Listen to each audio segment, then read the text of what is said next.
अब BA, BCom, BSc और MA, MCom करें विश्व की सबसे बड़ी यूनिवर्सिटी इग्नू से। सॉल्ड असाइनमेंट और गाइड बुक्स प्राप्त करें। संपर्क करें Mahakal computers, DAV college gate के सामने, सिवान। अगर आप चर्म रोग, गुप्त रोग या यौन रोग से परेशान हैं और बार बार डॉक्टर बदलने के बाद भी इस बीमारी से छुटकारा नहीं हो पा रहा है, तो समुचित व अस्थायी इलाज के लिए डॉक्टर सृष्टि सिन्हा से मिलिए, जो सिवान जिले की एकमात्र प्रसिद्ध महिला चर्म रोग, गुप्त रोग एवं यौन रोग चिकित्सक है। यहाँ आंखों के नीचे कालापन एवं सूजन, कुष्ठ रोग, बाल गिरना, सफेद दाग, पिंपल्स, दाग धब्बे, लेजर सेवा, अनचाहे बाल एवं तिल निकालने, गालों के गड्ढे भरना, छाल रोग एवं अन्य चर्म रोग, गुप्त रोग व यौन रोग का इलाज किया जाता है। हमारा पता है डॉक्टर AK सिन्हा के समीप फतेहपुर दुर्गा मंदिर, hospital road, Siwan. Mobile number है 8406890365।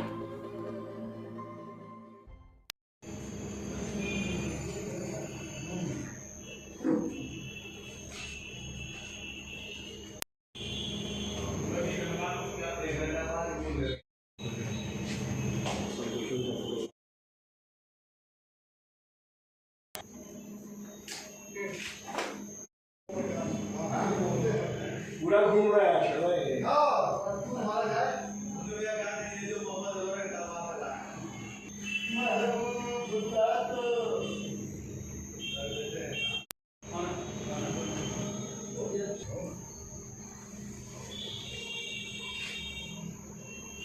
ठीक है।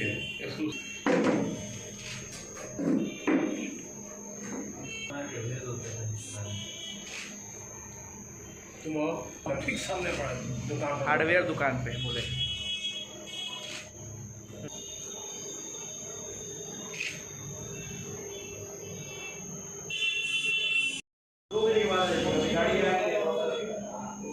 कुछ वापिस करी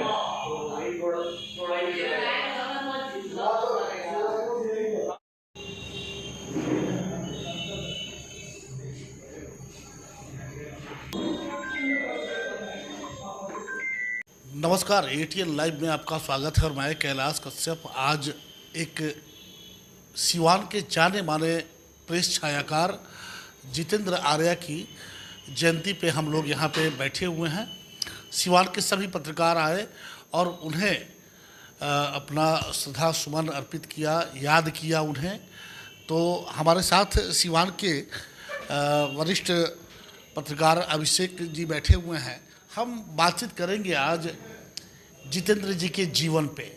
जितेंद्र जी क्या थे, जितेंद्र जी किस तरह के व्यक्तित्व के धनी थे, जितेंद्र जी जहाँ खड़े होते थे ईश्वर ने उन्हें बहुत कुछ दिया था।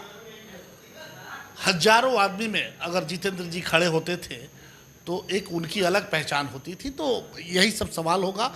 अभिषेक जी, जितेंद्र जी भले ही हम लोगों के बीच नहीं है, लेकिन हम लोग जब जिसका जिक्र आप कर रहे थे कि छोटी उम्र से उनको देखते थे, एक अलग व्यक्तित्व था उनमें, एक अलग पहचान थी उनकी। पत्रकार या छायाकार वो दूर से ही समझ में आ जाता था कि ये कोई विशेष व्यक्ति है।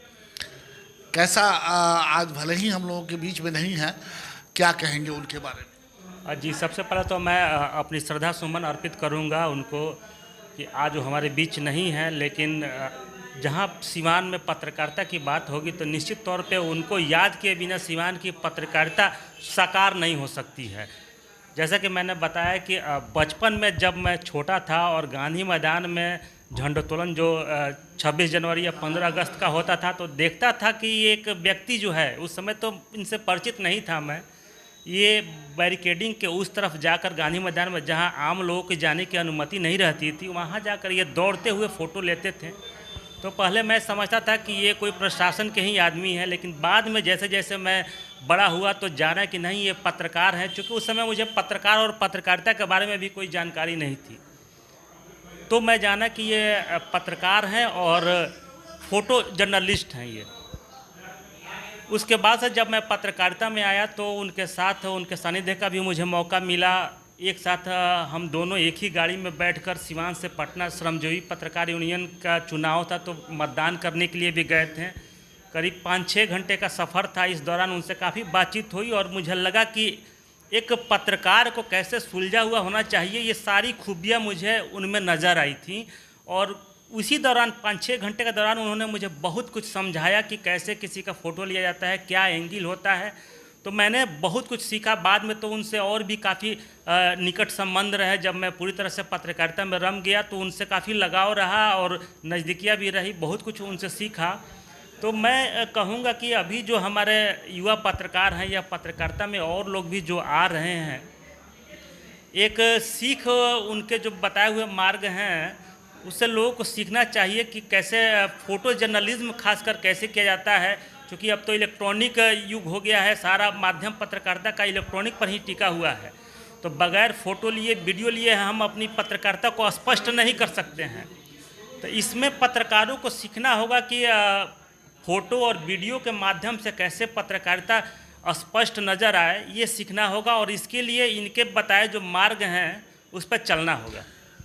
अभिषेक जी, जितेंद्र जी सिर्फ हमें लगता है कि चूँकि हमारे पड़ोसी हैं, हम लोगों ने बड़े करीब से जितेंद्र जी को देखा है। जितेंद्र जी सिर्फ पत्रकारिता में ही नहीं थे, वो एक धार्मिक व्यक्तित्व के भी धनी थे। लगातार उनका धार्मिक कई कार्यक्रम, चाहे शिव शक्ति सेवा मंडल सा हो या शिव शक्ति सेवा मंडल को लेकर के, तो उन्होंने बहुत से आयाम तय कर दिए हैं जो शायद ही कोई कर पाए। और कई धार्मिक आयोजन सिवान जैसे छोटे शहर में जो आज तक उस लकीर को कोई पाट नहीं पाया, तो वो सब उनके नहीं रहने के बाद से कहीं ना कहीं वो धूमिल पड़ गया। बिल्कुल, मैंने देखा है सिवान में जितने भी धार्मिक आयोजन कार्यक्रम होते थे, उस सब में इनकी सहभागिता बढ़ चढ़ कर होती थी। खासकर जो अमरनाथ यात्रा है या शिव शक्ति सेवा मंडल के और भी जो कार्यक्रम होते थे उसमें ये बढ़ चढ़ कर हिस्सा लेते थे। तो कहीं ना कहीं आज उनके नहीं रहने से यह कमी खल रही है और आने वाले समय में भी ये कमी खलेगी, इससे इनकार नहीं कर सकते हैं।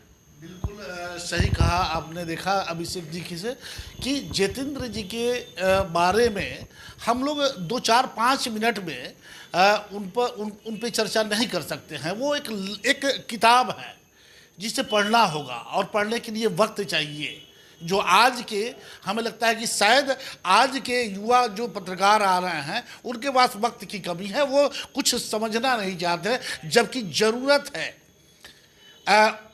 अपने इतिहास को समझने की कि किस तरीके से आज जो पत्रकारिता का जो स्तर भी गिरा हुआ है।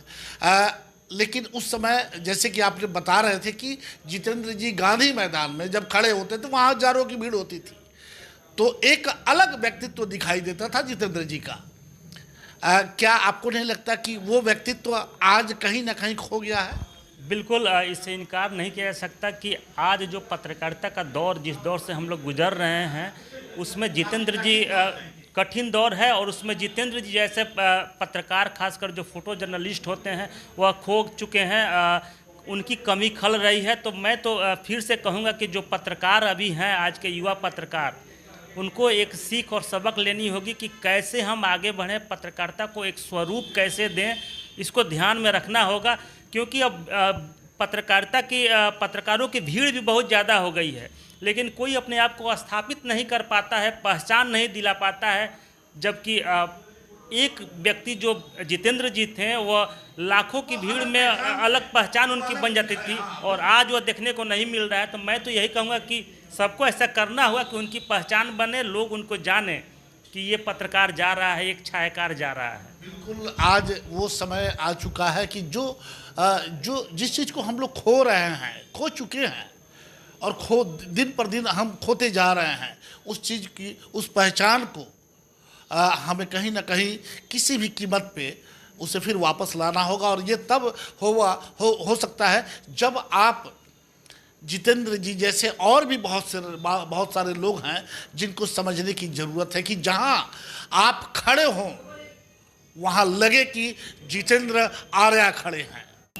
कभी धूप कभी छाँव, कभी धूप कभी छाँव, ऊपर वाला पाशा फेंके नीचे चलते दांव।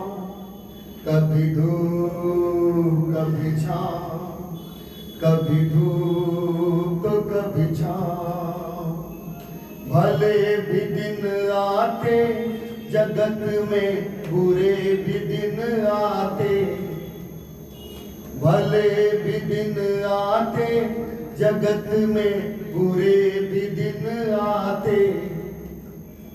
कड़वे मीठे फल कर्म के यहाँ सभी पाते, कभी सीधे कभी उल्टे पड़ते अजब समय के पाँव, कभी धूप कभी छाँव, कभी धूप तो कभी छाँव।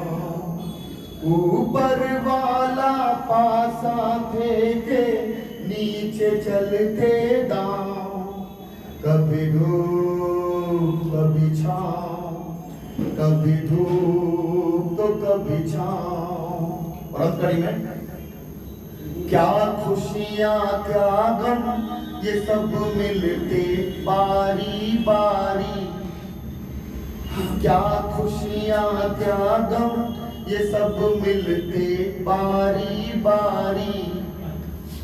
मालिक के मर्जी पे चलती ये दुनिया सारी, ध्यान से खेना इस जग में तू बंदे अपनी नाव, कभी धूप कभी छाँव, कभी धूप तो कभी छाँव।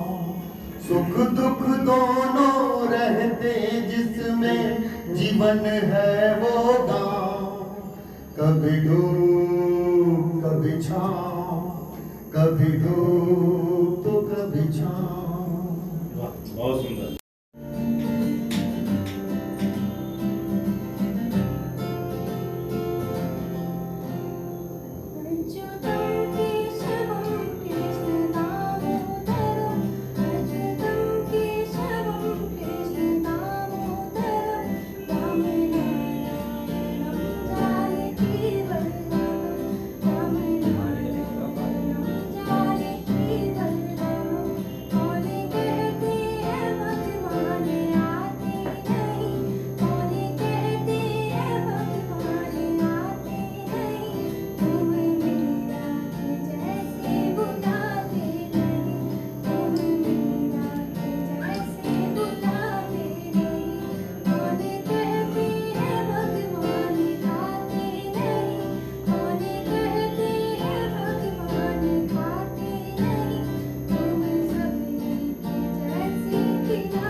बहुत बढ़िया, वाह।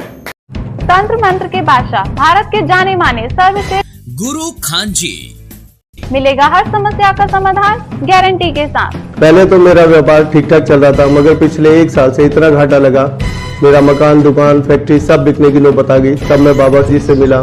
चमत्कार ही कहूँगा, 2 महीने के अंदर अंदर काया पलट हो गई और आज मेरा व्यापार पहले से बहुत बेहतर है। मेरा अफेयर एक लड़के के साथ था जो मेरे ऑफिस में ही था। हम शादी करना चाहते थे पर उनके घर वाले मान नहीं रहे थे। मैं बाबा जी की शरण में आई। 1 महीने में ही उनके घर वाले मान भी गए और हमारी शादी भी हो गई। सभी समस्याओं का समाधान गुरु